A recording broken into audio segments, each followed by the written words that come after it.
नमस्कार, आर्य न्यूज देख रहे हैं आप। मैं हूं आपके साथ पल्लवी सिंह। राजस्थान बुलेटिन की शुरुआत करेंगे। कांग्रेस के राष्ट्रीय सचिव और राजस्थान सरकार बीज निगम अध्यक्ष धीरज गुज्जर आज भीलवाड़ा पहुंचेंगे, जहां वो कार्यकर्ता स्वागत की तैयारियों में लगे हुए हैं। और अब बताया जा रहा है कि स्वागत समारोह के साथ ही गुज्जर अपना शक्ति प्रदर्शन भी दिखाएंगे। बीज निगम अध्यक्ष बनने के बाद धीरज पहली बार भीलवाड़ा आ रहे हैं और उनका 2 दिन का ये दौरा रहेगा। दौरे से पहले ही शहर के मुख्य मार्गों पर होर्डिंग से पाट दिया गया है। साथ ही गुलाबपुरा, मांडल, रायला समेत कई जगहों पर उनका स्वागत भी किया जाएगा। जिला कांग्रेस कार्यालय पहुंचकर धीरज महात्मा गांधी की मूर्ति पर पुष्प अर्पित करेंगे। तो वहीं आपको बता दें कि वो सर्किट हाउस जाकर कार्यकर्ताओं और आमजन से भी मुलाकात करेंगे। इसके बाद सीधे अपने निजी आवास पहुंचेंगे। सर्किट हाउस में वो गुरुवार को क्षेत्रवासियों और आमजन से भी सुनवाई करेंगे। और यूपी चुनाव में व्यस्तता के बाद धीरज पहली बार भीलवाड़ा आ रहे हैं। हाल ही में गहलोत सरकार ने धीरज को बीज निगम अध्यक्ष बनाया है और इसी के साथ ही राज्य मंत्री का दर्जा भी दिया गया। राज्य मंत्री बनाए जाने के बाद से ही धीरज के समर्थकों में खासा उत्साह नजर आ रहा है।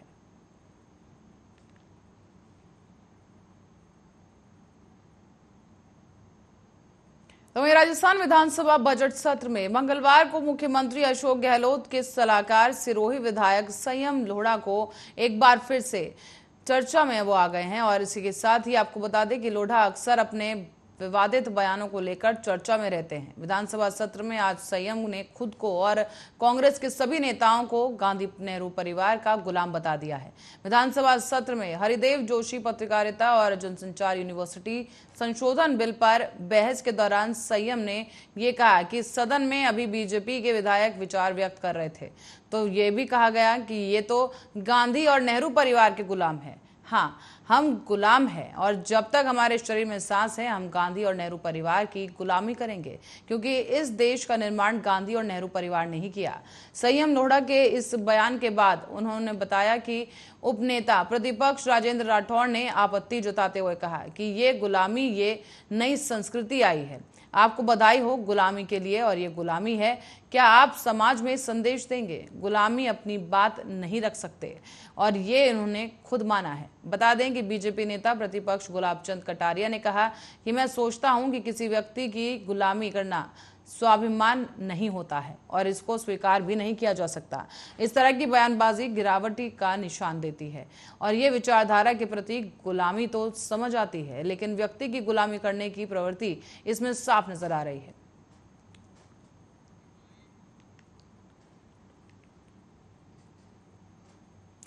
तो वहीं भ्रष्ट अफसर कितने बेखौफ हो गए हैं, इस बात का अंदाजा इसी बात से लगाया जा सकता है कि अब फर्जी रिपोर्ट के आधार पर विधानसभा में कानून भी आने लगे हैं। दरअसल मंगलवार को राजस्थान की विधानसभा में अपनी तरह का एक ऐसा पहला मामला सामने आया है। सीकर की गुरुकुल यूनिवर्सिटी का विधेयक मंगलवार को विधानसभा में बहस के बाद पारित करवाना था। ये बिल विधानसभा की कार्यसूची में था। दोपहर में ही पता चला कि जिस यूनिवर्सिटी का 80 एकड़ का कैंपस बताया जा रहा है, वहां जमीन पर एक ईंट भी नहीं लगी। आनन फानन में सरकार को यह बिल विधानसभा से वापस लेना पड़ा।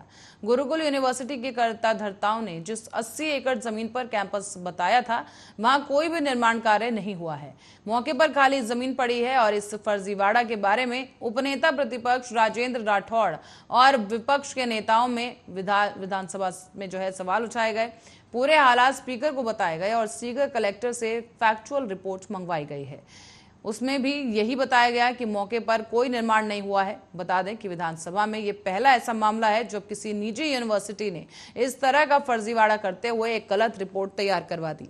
इसमें सरकारी अफसरों ने भी खूब साथ दिया। उन्होंने भी सरकार को गलत रिपोर्ट सौंप दी है। उसी के आधार पर सरकार उसका बिल भी ले आई और विधानसभा में शाम को ही उच्च शिक्षा मंत्री राजेंद्र यादव ने गुरुकुल यूनिवर्सिटी बिल वापस लेने का प्रस्ताव रखा। बहरहाल विधानसभा स्पीकर सीपी जोशी ने गुरुकुल यूनिवर्सिटी फर्जीवाड़ा पर यह कहा कि यह गंभीर सवाल है कि इस यूनिवर्सिटी के इंफ्रास्ट्रक्चर रिपोर्ट पर जो बातें आई हैं वो चिंतनीय है।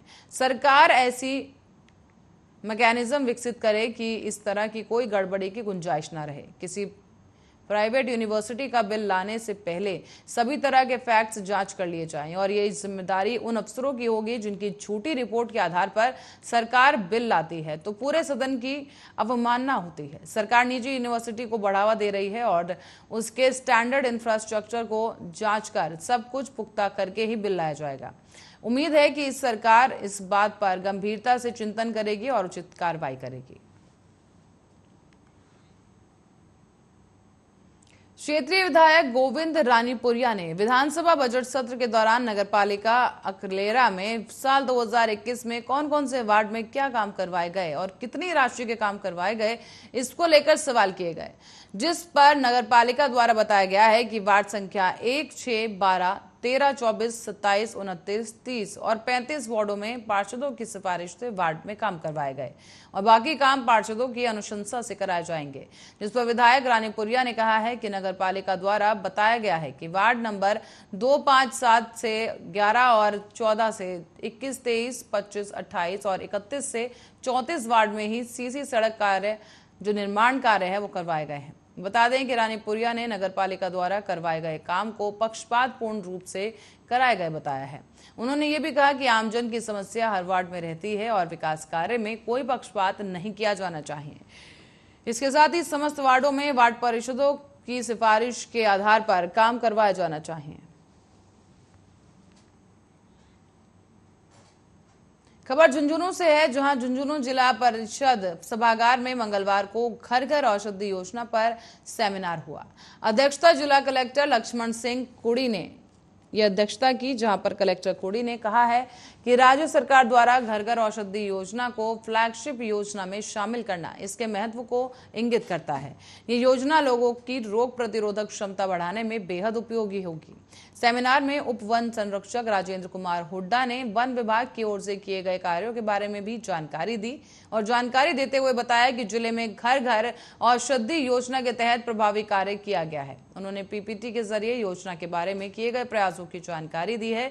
इस दौरान आयुर्वेदिक और आयुर्वेद विभाग के सहायक निदेशक डॉक्टर जितेंद्र स्वामी ने योजना के तहत वितरित किए जा रहे तुलसी, गिलोय, अश्वगंधा और कालमेघ के पौधों के औषधीय गुणों के बारे में विस्तार से बताया।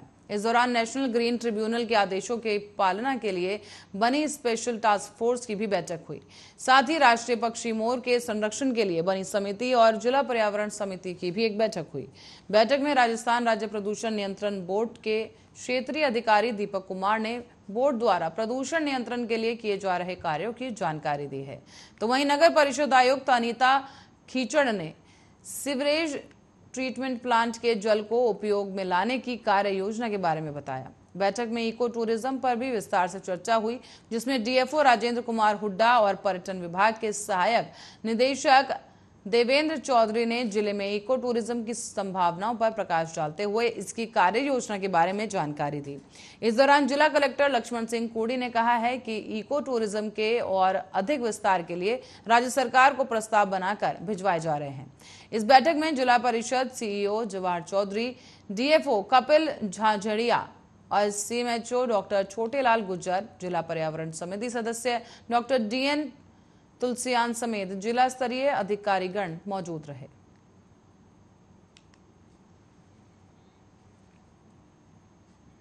और राजस्थान में कोटा के सिनेमा घरों में फिल्म द कश्मीर फाइल्स के प्रदर्शन के मद्देनजर अधिकारियों ने 22 से लेकर 22 मार्च से 21 अप्रैल तक जिले में दंड प्रकार संहिता की धारा 144 लगाने का सोमवार को आदेश दिया।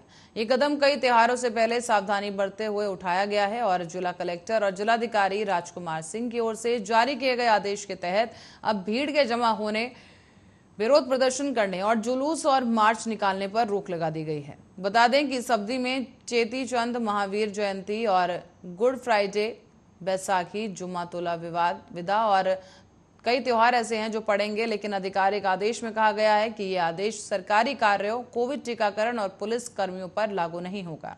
भारतीय जनता युवा मोर्चा ने कोटा शहर में जिला प्रशासन द्वारा कानून व्यवस्था बनाए रखने के लिए धारा 144 लगाए जाने का विरोध किया है। मोर्चा ने इसके विरोध में बुधवार को जयपुर में प्रदर्शन करने की भी घोषणा की। साथ ही आपको बता दें कि इस मोर्चे के प्रदेश अध्यक्ष हिमांशु शर्मा ने कहा कि इस विरोध प्रदर्शन में भाजयुमो के राष्ट्रीय अध्यक्ष तेजस्वी सूर्या भी आएंगे और उन्होंने कहा कि मोर्चा कोटा शहर में असंवैधानिक तरीके से धारा 144 लगाने का विरोध करता है और इसे वापस लेने की मांग को लेकर बुधवार को प्रदर्शन किया जाएगा।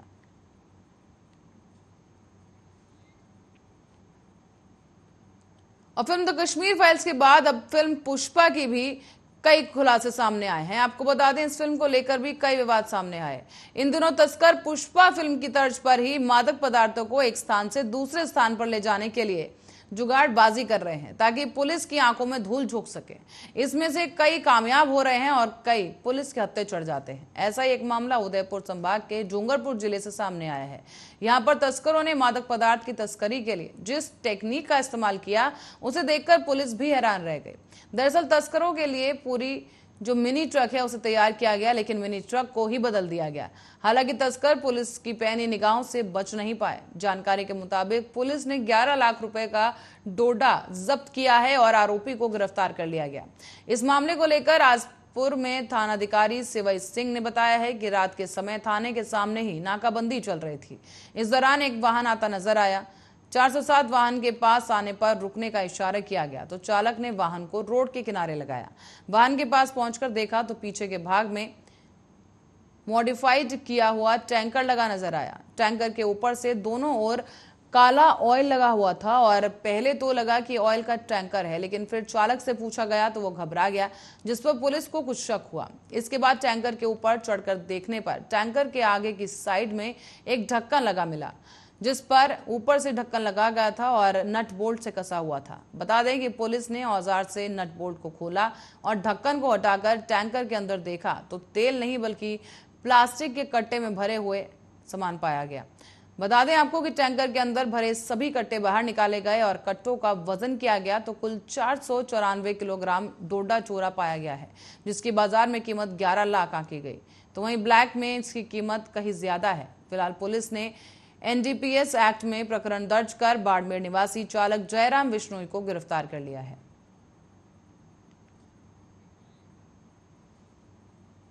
अब खबर नागौर से है, जहां नागौर में एक चाचा भतीजे के शव मिलने के बाद मामला गर्मा गया है। आपको बता दें, इस शव मिलने के मामले में हर दिन अब नए एंगल सामने आ रहे हैं।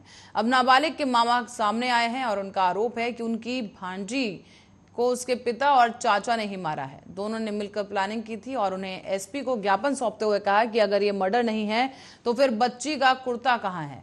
घटनास्थल पर मिले 4 व्हीलर गाड़ी के टायरों के निशान आखिर किसके हैं। इतना ही नहीं बल्कि उन्होंने इस पूरे मामले को एक स्पेसिफिक एजेंसी से उच्च स्तरीय जांच करवाने और इस हत्याकांड में शामिल आरोपियों को तुरंत ही गिरफ्तार करने की गुहार लगाई है। दरअसल खीवसर थाना इलाके में एक गांव में 30 साल के चाचा 9 दिन पहले मंगलवार को ही गांव के ही एक सरकारी स्कूल में कक्षा 8 में पढ़ने वाली अपनी 14 साल की भतीजी को बाइक पर लेकर निकला था। चाचा ने उसे होली पर कपड़े दिलाने की बात कहकर वो अपने साथ ले गया, लेकिन इसके बाद से चाचा भतीजी नहीं लौटे। चाचा का मोबाइल भी बंद आ रहा है और बुधवार को घर वालों ने ये रिपोर्ट दर्ज कराई थी और अगले ही दिन गुरुवार को चाचा का शव पेड़ पर लटका मिला और लड़की का शव नग्न अवस्था में मिला है। इसके बाद पोस्टमार्टम रिपोर्ट में खुलासा हुआ कि भतीजी के साथ रेप हुआ है। रेप के बाद दरिंदे ने नाबालिग के शरीर पर 8 से 10 बार ब्लेड से वार किए। जब नाबालिग पर वार किए गए तब वो जिंदा थी। आरोपी ने बड़ी हैवानियत के साथ किशोरी को, जो कि जिंदा ना बचे इसके लिए, उसे चुन्नी से गला घोंटकर उसकी हत्या कर दी। ऑनर किलिंग का अब आरोप यहां पर लगाया जा रहा है और नाबालिग किशोरी के 2 मामा नागौर एसपी राममूर्ति जोशी के समक्ष पेश हुए हैं। ननिहाल पक्ष के लोग इसे ऑनर किलिंग बता रहे हैं। आरोप है कि 8 साल पहले उनकी बहन की भी उसके ससुराल में अचानक मौत हो गई थी। उस समय भी आनन फानन में उसका अंतिम संस्कार कर दिया गया था। तब उसके शरीर पर चोट के निशान दिखे थे, लेकिन तब वो उम्र में छोटे थे इसलिए कुछ कर नहीं पाए। लेकिन अब सामाजिक दबाव के चलते कुछ बोल भी नहीं पाए। लेकिन अब यह घटना सामने आई तो दोनों मामाओं का कहना है कि मौके से उनकी भांजी का कुर्ता नहीं मिला है। घटनास्थल पर कार के टायर के निशान हत्याकांड का इशारा कर रहे हैं। उनका यह भी कहना है कि उसकी हत्या कहीं और करी गई है और जंगल में लाकर शव फेंक दिया गया।